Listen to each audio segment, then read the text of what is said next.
તમારું નામ? સંજય બ્રહ્મભટ્ટ. સંજયભાઈ, શું છે મહેસાણાની સ્થિતિ? રાજકીય સમીકરણો, જ્ઞાતિગત સમીકરણો, શું મને કહો. ખબર જ હશે ને, ઉમેદવારનું નામ તો પૂછો પેલા. કોઈ નામ છે એમની જોડે? કોંગ્રેસ જોડે એ ઉમેદવાર જ નહીં, આ તો બિનહરીફ સીટ થવાની છે. કારણ કે વિકાસ આગળ અમને લડાઈ જ નહીં, તાકાત જ નથી ઉભો રહેવાની. એટલે ઉમેદવાર કોઈ તૈયાર થતો નથી આવવા માટે. પેલા ભાઈએ એવું કીધું કે આવતીકાલ સુધી જાહેર થઈ જશે. એમને ખબર નહીં, કારણ કે પબ્લિક તો રાહ જોવે. સામે ઉમેદવાર છે કે નહીં, ખાલી ખાનું જ રાખવાનું છે. તો ખાલી ખાનું રાખવાનું શું કરવાનું દાદા? આ ભાઈએ જે વાત કરી એમને કે તમારા ઉમેદવારે પાર્ટી રિટર્નિંગ ઓફિસર આગળ જઈને ફોર્મ ભર્યા. ઉમેદવાર ક્યારે જાહેર થાય કે 12 તારીખ પહેલા. ભાઈ શાંતિ રાખો, શાંતિ રાખો. 12 તારીખથી 19 તારીખ સુધીમાં રિટર્નિંગ ઓફિસર સામે ફોર્મ ભરવાનું હોય એ પહેલા પાર્ટી મેન્ડેટ જાહેર કરે છે. તમે જુઓ ઉત્તર ગુજરાતના 3 ઉમેદવારો અમારા, ગેનીબેન, તુષારભાઈ ચૌધરી, ચંદનજી, કેવો લોક જુવાળ નીકળી રહ્યો છે ત્યાં આગળ. અને તમે સામે પક્ષે જુઓ ભાજપમાં તો ભીખાજીને જાહેર કર્યા પછી અંદરો ડખા અને પાછા કોંગ્રેસમાંથી લઈ ગયેલા ઉમેદવારને ટિકિટ આપવી પડે. આજે કીધી વાત સાહેબ રાઈટ કીધી. એમને ગેનીબેનને ડિક્લેર કર્યા ત્યાં પ્રચાર ચાલુ કરી દીધો ને અહીંયા એવું કહે છે કે હજી ઉમેદવારી ભરવાની 13 તારીખ, 12 તારીખ, 17 તારીખ સુધી છે. એટલે મહેસાણા તો ઉમેદવાર મળવાનો જ નથી, કારણ કે એટલો બધો વિકાસ થયો છે. શારદાબેન આવ્યા, નીતિનભાઈ સાહેબ આવ્યા, હવે હરિભાઈ, નરેન્દ્ર મોદી સાહેબ ઉપર બેઠા છે. બહુમતીથી 400+ જીતવાની છે અને સારામાં સારી લીડથી મહેસાણાની સીટ 5 લાખ પ્લસ કરવાની છે. 5 લાખ પ્લસ લીડ. હા, આ બધું હું તો કોંગ્રેસ જ છે, ભાજપ છે જ નહીં. કેમ ભાજપ છે જ નહીં? બધા ઉમેદવાર અમારા તો કોંગ્રેસમાંથી ઉપાડી લઈ જવા પડ્યા ને. મારું એમ કેવું છે, કોંગ્રેસમાંથી ઉપાડીને લઈ ગયા. એક પણ દાખલો બતાવો કે જેને ગાડીમાં બેસાડીને ઉપાડીને લઈ જાવ. સામેથી કે છે અમને લો, અમને લો, અમને લો. આ બધું કોંગ્રેસે જીતાડે કોને? કોંગ્રેસ છે. કોંગ્રેસે જીતાડેલા લઈ ગયા. જો જનતા તરીકે મને સવાલ થાય, એમનું ભવિષ્ય જો માર બાજુ ભાઈ, એમનું ભવિષ્ય કોંગ્રેસનું જ હતું પેલું. તો આ લોકો જતા કેમ રહેશે? હું કહું અગાઉ કોંગ્રેસમાંથી નગરસેવક જીત્યો તો, કોંગ્રેસમાં પહેલી વાર ચૂંટણી લડ્યો તો, કોંગ્રેસમાં જીત્યો તો. વાત 1000% સાથીઓની. પણ એમને પૂછો કે કોંગ્રેસની પરિસ્થિતિ શું હતી. 5 વર્ષની અંદર નગરપાલિકાની અંદર 7 પ્રમુખો બદલવા પડ્યા એમની બહુમતી હોવાના કારણે. તો શું પરિસ્થિતિ થઈ મહેસાણાની? તો મહેસાણાના વિકાસ માટે, વિસ્તારમાં જીતીને આવીના વિકાસ માટે ભારતીય જનતા પાર્ટીનું બારણ પકડવું પડ્યું. તો કોંગ્રેસની શું સ્થિતિ હતી મને કહો. એમણે સવાલ પૂછ્યો. અંદર 4 વર્ષ કોંગ્રેસે જે નગરપાલિકામાં રાજ કર્યું તો આજે મહેસાણાની અંદર એટલો બધો વિકાસ થયો. મેસવાજીનું બાવલું મૂક્યું, બાગ બગીચા બનાયા. આજે ભાજપ મહેસાણાની અંદર 10 વર્ષથી કામ કરે તો કોઈ જગ્યાએ હજુ મેં મહેસાણાની અંદર જોયું કે એમને કોઈ નવો બાગ બનાવ્યો કે કોઈ વિકાસ કર્યો હોય. કોઈ જગ્યાએ એમને જે વચ્ચે ઝાડવા વાયા તો પાણી પણ એમને સાટવાનો ટાઈમ મળ્યો નથી. વિકાસની વાતો કરે છે કે વિકાસ તો થયેલો. તમે આવ્યા છો મહેસાણામાં, એન્ટ્રી કરી છે, તમે જોયો છે વિકાસ તો. રોડ, રસ્તા, પાણી, બધો વિકાસ થયેલો છે. જો વિકાસની વાત થયેલી છે, વિકાસની વાત થયેલી હોય તો હમણાં જે નવો અંડરબ્રિજ બન્યો છે એ અંડરબ્રિજની અંદર દરેક જગ્યાએ જો સીસીટીવી કેમેરા મૂકવાની વાત કરી હોય તો આ મહેસાણાનો મોઢેરા 4 રસ્તાથી રાધનપુર 4 રસ્તા વચ્ચે જે અંડરબ્રિજ બન્યો છે એની અંદર સીસીટીવી કેમ નહીં? સીસીટીવી નથી મૂક્યા એના કારણે હમણાં એક માણસનો ભોગ બન્યો છે. બીજો હમણાં અહીંયાથી 4 કિલોમીટરના અંતરે એક બ્રિજ બનાવવામાં આવેલો છે.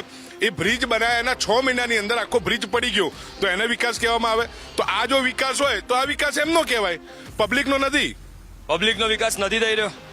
પબ્લિક એટલે એમની જાતે પૂછો. કોંગ્રેસની પબ્લિકમાં અત્યારે જે પ્રમુખ બની ગયા, કેવો વિકાસ કર્યો છે એ બધા ભાઈ સાથીઓને ખબર છે. સ્કૂટર, 2 વ્હીલર ફરવાળા 4 વ્હીલરો લઈને ફરવા માંડ્યા. એ વિકાસ આ તમે બ્લોક ઉપર ફરો છો ને, આ 30%ના બ્લોક 70%, એ બધી ખબર છે એમને. એમને પહેલા પૂછો કે તમારી પાર્ટીના અંદર શું પરિસ્થિતિ હાલની તારીખમાં છે અને કેમ જતા રહીએ છે. આ કેમ કોંગ્રેસ છોડીને જતા રહ્યા? એ તો ખાલી એમને પૂછો એક પ્રશ્ન એટલો, કેમ જતા રહ્યા લોકો? હાલ ભૂગોળ ગટરની વાત. મહેસાણામાં કોઈ જગ્યાએ આ ભાજપની કેટલા વર્ષનું શાસન શું છે જોઈ લો. ચલો મારે મહેલામાં બતાવો. હાલ પાણીનો રેલો એકલો હેડ્યો આવે. ગટરની તકલીફ મોટા મોટી મહેસાણામાં ફેલ. બીજી શું તકલીફ? એના સિવાય રસ્તાની તકલીફો. તો આ બધી વસ્તુઓ ઇલેક્શનમાં અસર કરે કે ના કરે? કોઈ અસર કરતી નથી. બધી પબ્લિકને જનતાને ખબર છે. મહેસાણા એકની જ્યારે ગામધાલ વિસ્તારના બધી સોસાયટીઓમાં જ્યારે જીયુડીસીએ ગટર લાઈન નાખી એના પોપ્યુલેશન એ વખતે 1 લાખ માણસ હતું. અત્યારે પોપ્યુલેશન વધી ગયું. એના માટે 27 કરોડ રૂપિયા મહેસાણા એક માટે ભૂગર્ભ ગટરની યોજના માટે ગ્રાન્ટ બી આવી ગયેલી છે. આ જેવું ટેન્ડર બી થઈ ગયેલા છે. અને આ નગરપાલિકા આ જ્યારે ઇલેક્શન પતશે એના પછી ગટર લાઈનના કામ પણ ચાલુ થવાના છે. પબ્લિક ગટર તો પબ્લિકને ખબજો. ગટર વસ્તુ એવી છે કે નોર્મલ વસ્તુ છે. કોઈ કચરો નાખી જાય, ગટર ઉભરાય, પછી સફાઈ થઈ જાય. મને એમ કહો મહેસાણાના ગામડામાંથી કોણ છે અત્યારે? કોઈ છે આપણી જોડે? શું સ્થિતિ છે? ગ્રામ્ય પ્રજાને તો એટલી બધી હાલાકી છે કે અત્યારે હાલ હમણાં જ આજની સરકારે એક નિર્ણય લીધો છે. બોર ઉપર જે હોર્સ પાવરનું મીટર હતું એની જગ્યાએ હવે નવા મીટરો નાખવાની તજવીજ કરી છે. ખેડૂત સમાજ તો એક તો બે હાથ ભેગા ના કરી શકે. કુદરત ઉપર માર પડતો હોય, માવઠાની અસરો થતી હોય તો વીજ બિલો ન ભરી શકતા હોય એવી જગ્યાએ પાછા પાણીના મીટરના બિલો મીટર મૂકવાનું પ્રથા ચાલુ કરવામાં આવી છે. તેનો સખ્ત રીતે કિસાન બધા વિરોધ કરી રહ્યા છે. સર, આપણે ગામડાઓની વાત કરી તો મહેસાણાના ગામડાઓની તમારી દ્રષ્ટિએ અત્યારે શું સ્થિતિ? કશું કહેવાનું ના. જય શ્રીરામ બોલો, હર હર મહાદેવ બોલો, વસ્તી સમજી જ જાય. એવું કેવું? એ કેવી રીતે? મહેસાણા પ્રયોગશાળા છે એટલે વસ્તી સમજી જ જાય. જય શ્રીરામ કહો એટલે વાત પૂરી. ના, મને સમજાવો. મને કોઈ તો તમે જાતે સમજી ગયા છો. તમે તમારા હૃદયને પૂછજો કે શું જય શ્રીરામ એટલે શું, હર હર મહાદેવ એટલે શું. મને એમ કહો મહેસાણાની સ્થિતિ તો કહો. સારી જ છે. કયો પક્ષ ભારે પડે? શ્રીરામ બોલો એટલે વાત પૂરી.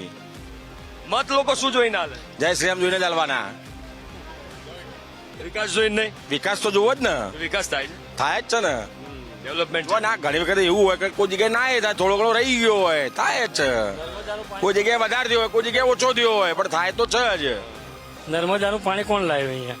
ભાજપ જ લાવ્યું ને. નથી આવી, બધું ચાલુ નતું થયું. હું તમને કહું એ વાત ને, આ ભાઈની વાત ને આ ડિબેટમાં હું ચાલુ કહું. આપણે ગૂગલ ચેક કરો. આમાં ખાલી બોલાય નહીં. આપણે છે ને ભાઈ, જયારે આ ચીમનભાઈ સરકાર હતી એ નર્મદાનું પાણી હવે તમે કબૂલો તો હાલ તમે આમ બાજુમાં પહેલા તમે ના પડતા હતા ને હવે કહો છો.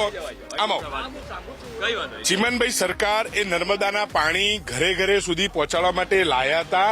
ચીમનભાઈની સરકાર નર્મદાનું પાણી લાયા પછી આ દરેક લોકોને પાણી મળે છે. એમાં ભાજપનો મોદી સાહેબનો કોઈ હાથ નથી. હવે તમે કબૂલો છો ને, પણ તમે એવું કબૂલો પહેલા કે આ કોંગ્રેસની શાસનમાં જ થયું. બીજી વાત એ કરું કે જ્યારે જો બીજું મારી વાત સાંભળો. તમારે કોંગ્રેસનું કામ જોવું હોય તો તમારા બહાડામાં જોઈ લો. એ કોંગ્રેસે કામ આપેલું તમારા બહાડામાં. જે આપેલો ટીકો છે ને, નકર લૂલા લંગડા છોકરા પેદા થાત જો કોંગ્રેસે પોલિયોની રસી ના આપી હોત તો. એ ભાઈ કહેતા હોય કે કોંગ્રેસ સરકારની અંદર રસીઓ આપેલી છે તો મેં રસી લીધેલી નથી તો બી કોઈ હું લૂલો લંગડો પેદા થયો નથી. અને હું કોઈ સરકારી સ્કૂલમાં ભણ્યો નથી. હું કરવેની સ્કૂલની અંદર ભણેલો હું.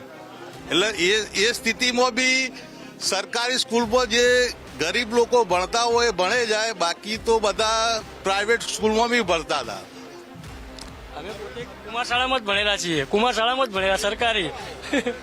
તો પછી તો મહેસાણાની જનતા જોડે આપણે વાત કરી. જેમ મેં કહ્યું, કેટલાક કોંગ્રેસના આગેવાનો હતા, કેટલાક ભાજપના પણ લોકો હતા અને કેટલાક સ્થાનિકો હતા. એમની જોડે આપણે વાત કરી. મહેસાણાની સ્થિતિ આપણે જાણી છે, જનતાની ક્લિયર ચોઇસ જાણી છે. હજુ પણ આપણે માર્કેટમાં નીકળીશું અને લોકોને પૂછીશું કે મહેસાણાની જનતાની ક્લિયર ચોઇસ શું છે.